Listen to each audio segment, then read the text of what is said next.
আমার শাশুড়ি মা গ্রাম থেকে কি কি পাঠিয়েছে আমার জন্য তা নিয়েই থাকছে আজকের ভিডিও। আসসালামু আলাইকুম, সবাই কেমন আছেন? আশা করছি সবাই অনেক বেশি ভালো আছেন। প্রথমেই দেখেন অনেকগুলো মুসুরির ডাল, আগে থেকে আমার মুসুরির ডাল অনেকগুলি ছিল, আবার পাঠিয়েছে দেখেন কতগুলো। তারপরে এই যে এখানে কালিজিরার চাউল, কালিজিরা চাউল বলতে আমরা পোলাও চালকে বোঝাই। আমাদের যেহেতু পোলাওর চালটা বাড়িতে আবাদ করা হয় সেহেতু অনেকগুলা পাঠিয়েছিল সারা বছরের জন্য। এখানে এগুলো হচ্ছে আওলা চাউল, এগুলো রাখার জন্য আসলে অনেকগুলা যেহেতু পাঠিয়েছিল আমার কাছে আর কৌটা ছিল না, তাই আমি গেছিলাম আমার বাড়ি ভাবির কাছে। ভাবিদের যেহেতু রাস্তার ধারে একটা দোকান আছে সেহেতু দোকানে থাকে অনেকগুলা কৌটা, তো ভাবির কাছ থেকে আমি বেশ কয়েকটা কৌটা চেয়ে নিয়ে আসলাম। এই যে দেখেন 4টা কৌটা নিয়ে আসছি। আগের থেকেও কিন্তু ভাবিদের বাসা থেকে আমার অনেকগুলা কৌটা ছিল বাড়িতে। আর এই যে আমার মেয়ে এখানে আকাম করছিল, সবগুলা ছড়িয়ে ছিটিয়ে একবারে শেষ বানায় ফেলছিল। দেখেন কি অবস্থা, আমার পুরো ঘরের অবস্থা শেষ করে দিছে আমার মেয়ে। ডাল কিন্তু অনেকগুলি ছিল, এই যে কৌটাটা দেখছেন এটার পুরাটাই ছিল ডাল। আমি শেষে দেখাবো আপনাদেরকে কতগুলা কি দিয়েছে। ভাবছি কালকে ডালগুলা সব রোদে দিতে হবে, না হলে এই ডালে আবার পোকা হয়ে গেলে সমস্যা। আমার শ্বশুর আব্বা যেহেতু সরকারি চাকরি করে সেহেতু আমাদের ডাল,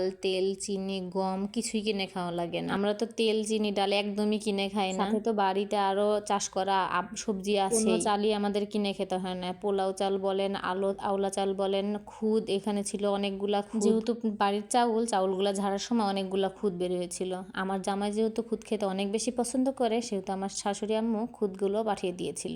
আর এখানে ছিল মাসকালাইটা ভেজে সুন্দর করে ভেঙে আমার শাশুড়ি পাঠিয়ে দিয়েছে যাতে কোনো ঝামেলা না হয়। আমরা যেহেতু ঢাকা শহরে থাকি, আমার জামাইয়ের কাজের সুবাদে সেহেতু কিন্তু সবকিছুই কিনে খেতে হয়। আমার শাশুড়ির চেষ্টা করে সবকিছুই পাঠানোর জন্য বাড়ির থেকে, যেমন হলুদের গুঁড়া, মরিচের গুঁড়া, সজের গুঁড়া সবকিছুই আমাদের কিন্তু বাড়ির থেকেই পাঠায়। আর আমরা সেটাই সারা মাস ভরা খাই। এদিক থেকে তুলনামূলক কিন্তু আমাদের খরচটা অনেকটাই কম হয়। আবার কি, যখন আমরা তো বাড়িতে যাই তখন অনেকগুলা করে সবজি নিয়ে আসি। যেহেতু আমাদের সবজির আবাদের জমি অনেক আছে সেহেতু আমাদের কিন্তু অনেক সবজিও চাষ করা হয় বাড়িতে। এই যে দেখেন প্রায় কিন্তু 1 ডিব্বার কাছাকাছি ছিল আমার পোলাও চাউলটা। এখানে আমার মেয়ে নুডলস ছিল।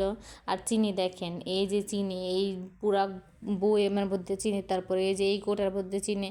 আরও আমি আটানোর জায়গা পাইনি, আমি নুডলসের কাপে লাস্টে যে এতটুকু রেখে দিয়েছি। তারপরে এই যে এই কৌটাও ছিল চিকন চাল, 28 চাল যেটা বলি, সেটা আমরা খিচুড়িতে অল্প করে দিই, খিচুড়িটার ফ্লেভারটা অনেক বেশি মজা হয়। তারপরে এই যে ছিল মাসকালার ডাউলটা ছিল একবারে সম্পূর্ণ প্রসেসিং করা।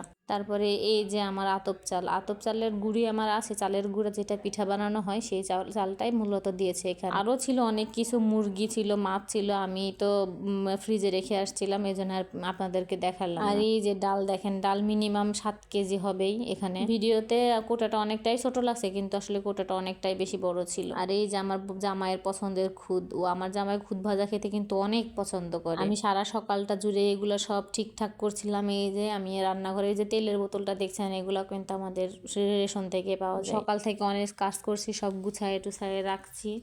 এই ছিল আমার আজকের ভিডিও। সবাই ভালো থাকবেন, সুস্থ থাকবেন, আমার জন্য অনেক অনেক দোয়া করবেন। আর এরকম ভিডিও পেতে আমার চ্যানেলটা অবশ্যই সাবস্ক্রাইব করবেন।